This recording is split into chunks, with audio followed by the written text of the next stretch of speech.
Hi there. Welcome to our second to last day in reading The Magic of Oz by L. Frank Baum. Glad you're joining me today. If you remember on yesterday's reading, we had Trot and Cap'n Bill were still rooted into the island where the magic flower was.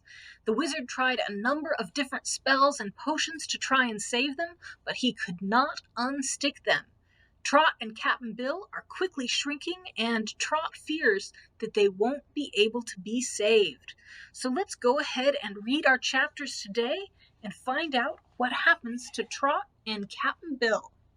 So this is Chapter 19, Dorothy and the Bumblebees. Dorothy was greatly distressed and had hard work to keep the tears from her eyes. "Is that all you can do, Wizard?" she asked the little man. "It's all I can think of to do right now," he replied sadly. "But I intend to keep on thinking as long as thinking will do any good." They were all silent for a time, Dorothy and the wizard sitting thoughtfully on the raft, and Trot and Cap'n Bill sitting thoughtfully on the toadstools and growing gradually smaller and smaller in size. Suddenly, Dorothy said, "Wizard, I've thought of something." "What have you thought of?" he asked, looking at the little girl with interest. "Can you remember the magic word that transforms people?" she asked. "Of course," he said. "Then can you transform Trot and Cap'n Bill into birds or bumblebees, and they can fly away to the other shore? When they're there, you can transform them into their regular shapes again." "Can you do that, Wizard?" asked Cap'n Bill eagerly. "I think so." "Roots and all?" inquired Trot. "Why, the roots are now a part of you, and if you were transformed into a bumblebee, the whole of you would be transformed, of course, and you'd be free of this awful island." "All right, do it!" cried the sailor man. So the wizard said slowly and distinctly, "I want Trot and Captain Bill to become bumblebees. Pyrus Quickskill." Fortunately, he pronounced the magic word in the right way, and instantly Trot and Cap'n Bill vanished from view, and up from the places where they had been flew two bumblebees. "Hooray!" shouted Dorothy in delight. "They're saved!" "I guess they are," agreed the wizard, equally delighted. The bees hovered over the raft an instant, and then flew across the river to where the lion and tiger waited. The wizard picked up the paddle and paddled the raft across as fast as he could. When it reached the river bank, both Dorothy and the wizard leapt ashore, and the little man asked excitedly, "Where are the bees?" "The bees?" inquired the lion, who was half asleep and did not know what had happened on the Magic Isle. "Yes, there were two of them." "Two bees?" said the hungry tiger, yawning. "Why, I ate one of them, and the cowardly lion ate the other." "Goodness gracious!" cried Dorothy, horrified. "It was little enough for our lunch," remarked the tiger, "but the bees were the only things we could find." "How dreadful!" wailed Dorothy, wringing her hands in despair. "You've eaten Trot and Cap'n Bill." But just then she heard a buzzing overhead, and two bees alighted on her shoulder. "Here we are," said a small voice in her ear. "I'm Trot, Dorothy." "And I'm Cap'n Bill," said the other bee. Dorothy almost fainted with relief, and the wizard, who was close by and had heard the tiny voices, gave a laugh and said, "You are not the only two bees in the forest, it seems. But I advise you to keep away from the lion and the tiger until you regain your proper forms." "Do it now, wizard," advised Dorothy. "They're so small that you can never tell what might happen to them."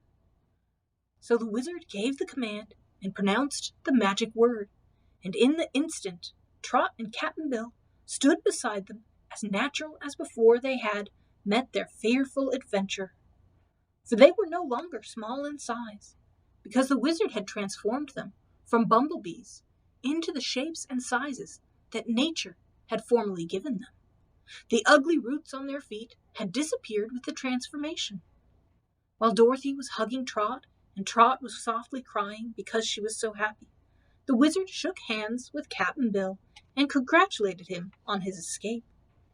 The old sailor-man was so pleased that he shook the lion's paw, took off his hat, and bowed politely to the cage of monkeys. Then Cap'n Bill did a curious thing. He went to a big tree and, taking out his knife, cut away a big, broad piece of thick bark. Then he sat down on the ground, and after taking a roll of stout cord from his pocket, which seemed to be full of all sorts of things, he proceeded to bind the flat piece of bark to the bottom of his good foot, over the leather sole. "What's that for?" inquired the wizard. "I hate to be stumped," replied the sailor-man, "so I'm going back to that island." "And get enchanted again?" exclaimed Trot, with evident disapproval. "No, this time I'll dodge the magic of the island. I noticed that my wooden leg didn't get stuck, or take root, and neither did the glass feet of the glass cat. It's only a thing that's made of meat, like man and beasts, that the magic can hold and root to the ground. Our shoes are leather, and leather comes from a beast's hide. Our stockings are wool, and wool comes from a sheep's back. So, when we walked on the magic isle, our feet took root there and held us fast, but not my wooden leg. So now I'll put a wooden bottom on my other foot, and the magic can't stop me." "But why do you wish to go back to the island?" asked Dorothy. "Didn't you see the magic flower in the gold flower pot?" returned Cap'n Bill. "Of course I saw it, and it's lovely and wonderful. Well, Trot and I set out to get that magic plant for a present to Ozma on her birthday, and I mean to get it and take it back with us to the Emerald City." "That would be fine," cried Trot eagerly, "if you think you can do it, and it would be safe to try." "I'm pretty sure it is safe, and I've fixed my foot," said the sailor, "and if I should happen to get caught, I suppose the wizard can save me again." "I suppose I could," agreed the wizard. "Anyhow, if you wish to try it, Cap'n Bill, go ahead and we'll stand by and watch what happens."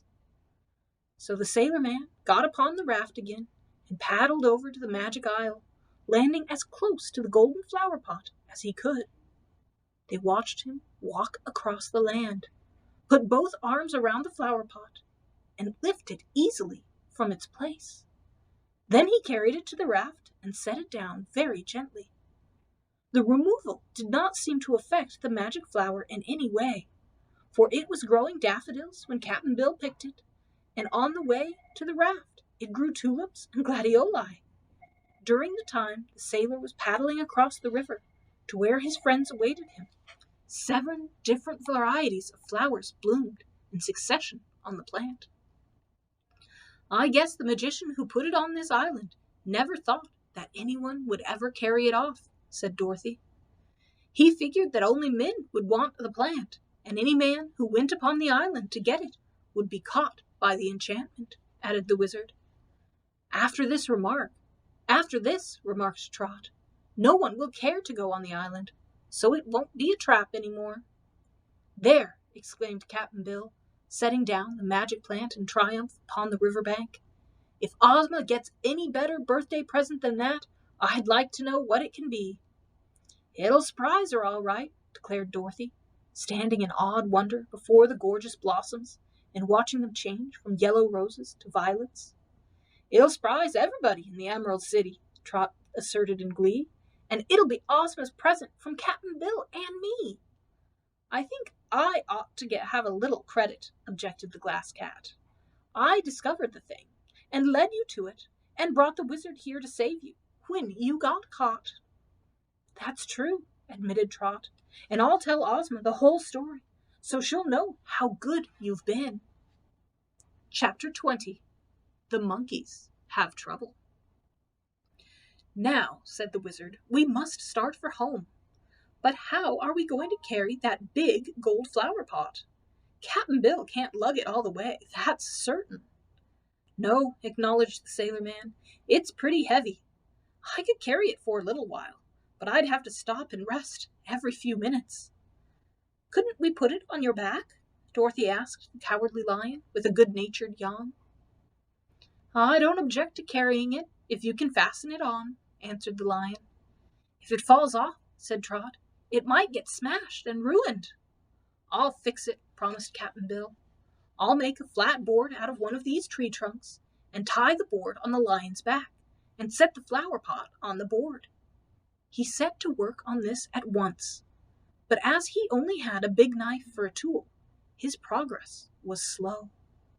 So the Wizard took from his black bag a tiny saw that shone like silver, and said to it, "Saw, little saw, come show your power, make us a board for the magic flower." At once the little saw began to move, and it sawed the logs so fast that those who watched it work were astonished.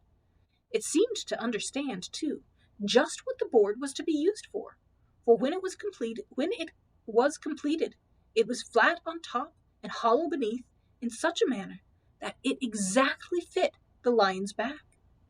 "That beats whittlin'," exclaimed the Captain Bill admiringly. "You don't happen to have two of those saws, do you, Wizard?"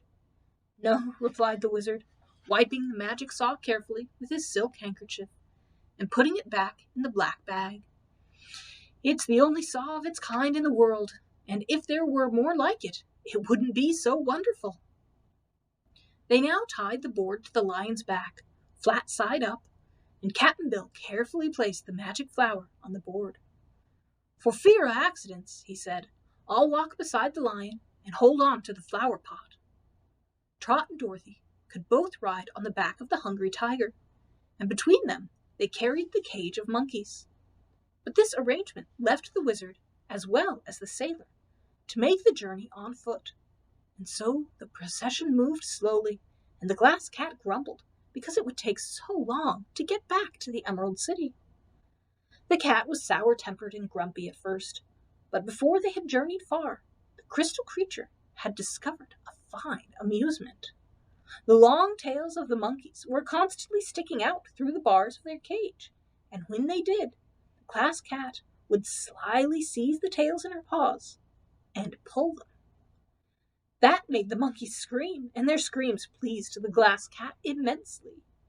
Trot and Dorothy tried to stop this naughty amusement, but when they were not looking, the cat would pull the tails again, and the creature was so sly and quick that the monkeys could seldom escape. They scolded the cat angrily and shook the bars of the cage, but they could not get out, and the cat only laughed at them. After the party had left the forest and were on the plains of the Munchkin country, it grew dark, and they were obliged to make camp for the night, choosing a pretty place beside a brook. By means of his magic, the Wizard created 3 tents, pitched in a row on the grass, and nicely fitted with all that was needful for the comfort of his comrades. The middle tent was for Dorothy and Trot, and had in it 2 cozy white beds and 2 chairs. Another tent, also with beds and chairs, was for the Wizard and Cap'n Bill, while the third tent was for the Hungry Tiger and the Cowardly Lion, the cage of monkeys, and the Glass Cat. Outside the tents, the Wizard made a fire and placed over it a magic kettle, from which he presently drew all sorts of nice things for their supper, smoking hot. After they had eaten and talked together for a while under the twinkling stars, they all went to bed, and the people were soon asleep. The Lion and the Tiger had almost fallen asleep too, when they were roused by the screams of the monkeys, for the Glass Cat was pulling their tails again. Annoyed by the uproar, the Hungry Tiger cried, "Stop that racket!" And getting sight of the Glass Cat, he raised his big paw and struck at the creature. The cat was quick enough to dodge the blow, but the claws of the Hungry Tiger scraped the monkey's cage and bent 2 of the bars. Then the tiger lay down again to sleep, but the monkeys soon discovered that the bending of the bars would allow them to squeeze through. They did not leave the cage, however, but after whispering together, they let their tails stick out, and all remained quiet. Presently, the Glass Cat stole near the cage again, and gave a yank to one of the tails. Instantly the monkeys leapt through the bars, one after another, and although they were so small, the entire dozen of them surrounded the glass cat and clung to her, claws and tail and ears, and made her a prisoner. Then they forced her out of the tent and down to the banks of the stream. The monkeys had noticed that these banks were covered with thick, slimy mud of a dark blue color, and when they had taken the cat to the stream, they smeared this mud all over the glass body of the cat, filling the creature's ears and eyes with it, so that she could neither see nor hear. She was no longer transparent, and so thick was the mud upon her that no one could see her pink brains or her ruby heart. In this condition, they led the cat back to the tent and then got inside their cage again. By morning, the mud had dried hard on the glass cat, and it was a dull blue color throughout. Dorothy and Trot were horrified, but the wizard shook his head and said it served the glass cat right for teasing the monkeys. Cap'n Bill, with his strong hands, soon bent the golden wires of the monkey's cage into the proper position, and then he asked the wizard if he should wash the glass cat in the water of the brook. "Not just yet," answered the wizard.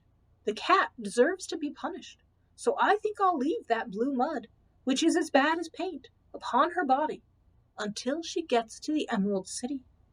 The silly creature is so vain that she will be greatly shamed when the Oz people see her in this condition, and perhaps she'll take a lesson to her heart and leave the monkeys alone hereafter." However, the glass cat could not see or hear, and to avoid carrying her on the journey, the wizard picked the mud out of her eyes and ears, and Dorothy dampened her handkerchief and washed both the eyes and ears clean. As soon as she could speak, the glass cat asked indignantly, "Aren't you going to punish those monkeys for playing such a trick on me?" "No," answered the wizard. "You played a trick on them by pulling their tails, so it is only tit for tat, and I'm glad the monkeys had their revenge." He wouldn't allow the glass cat to go near the water to wash herself, but made her follow them when they resumed their journey toward the Emerald City. "This is only a part of your punishment," said the wizard severely. "Ozma will laugh at you when we get to her palace, and so will the Scarecrow and the Tin Woodman and Tik-Tok and the Shaggy Man and Button-Bright and the Patchwork Girl and the Pink Kitten," added Dorothy. That suggestion hurt the glass cat more than anything else. The Pink Kitten always quarreled with the glass cat and insisted that flesh was superior to glass, while the glass cat would jeer at the Pink Kitten because it had no pink brains. But the pink brains were all daubed with blue mud just now, and if the Pink Kitten should see the glass cat in such a condition, it would be dreadfully humiliating. For several hours, the glass cat walked along very meekly, but toward noon it seized an opportunity when no one was looking and darted away through the long grass. It remembered that there was a tiny lake of pure water nearby, and to this lake the cat sped as fast as it could go. The others never missed her until they stopped for lunch, and then it was too late to hunt for her. "I expect she's gone somewhere to clean herself," said Dorothy. "Never mind," replied the wizard. "Perhaps this glass creature has been punished enough, and we must not forget she saved both Trot and Cap'n Bill. After first leading 'em onto an enchanted isle," added Dorothy. "But I think, as you do, that the glass cat is punished enough, and perhaps she won't try to pull the monkeys' tails again." The glass cat did not rejoin the party of travelers. She was still resentful, and they moved too slowly to suit her besides. When they arrived at the royal palace, one of the first things they saw was the glass cat, curled up on a bench, as bright and clean and transparent as ever. But she pretended not to notice them, and they passed by her without remark. Chapter 21. The College of Athletic Arts. Dorothy and her friends arrived at the royal palace at an opportune time, for Ozma was holding high court in her throne room, where Professor H.M. Wogglebug, T.E., was appealing to her to punish some of the students of the Royal Athletic College, of which he was the principal. This college is located in the Munchkin country, but not far from the Emerald City. To enable the students to devote their entire time to athletic exercises, such as boating, football, and the like, Professor Wogglebug had invented an assortment of tablets of learning. One of these tablets, eaten by a scholar after breakfast, would instantly enable him to understand arithmetic or algebra or any other branch of mathematics. Another tablet, eaten after lunch, gave a student a complete knowledge of geography. Another tablet made it possible for the eater to spell the most difficult words, and still another enabled him to write a beautiful hand. There were tablets for history, mechanics, home cooking, and agriculture, and it mattered not whether the boy or girl was stupid or bright, for the tablets taught them everything in the twinkling of an eye. This method, which is patented in the land of Oz by Professor Wogglebug, saves paper and books, as well as the tedious hours devoted to study in some of our less favored schools.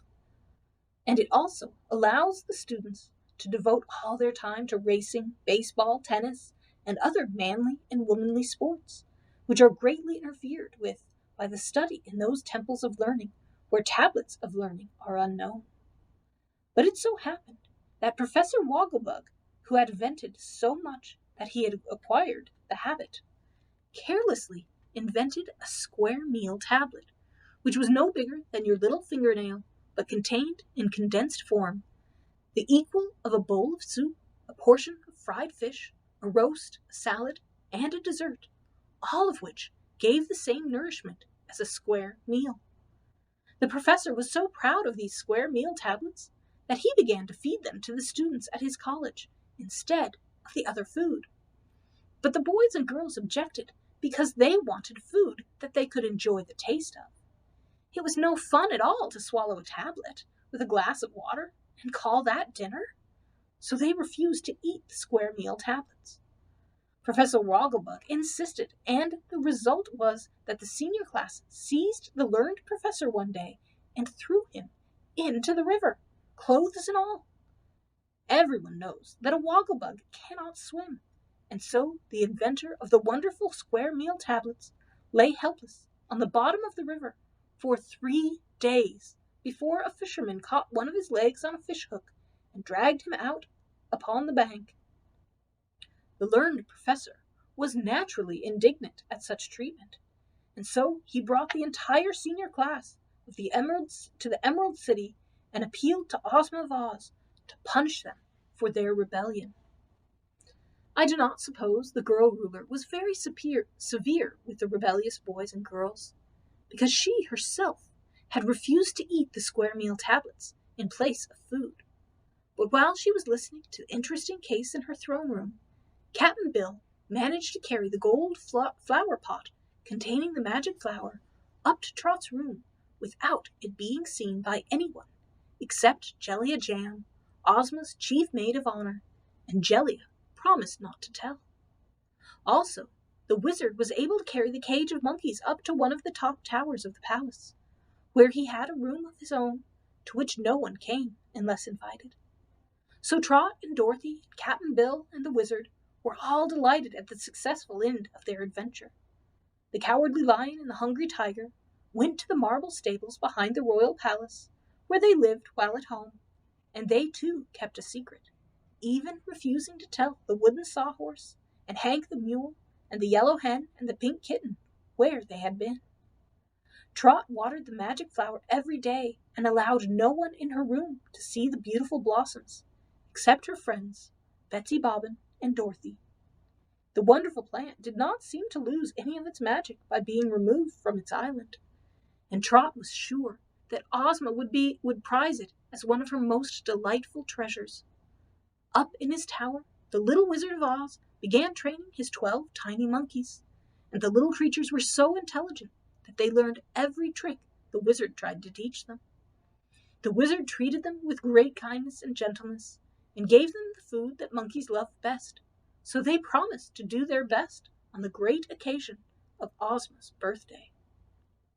That's the end of the chapter, the end of our reading for today. We're going to read the last few chapters tomorrow, find out how Ozma's birthday goes, and finish the book up.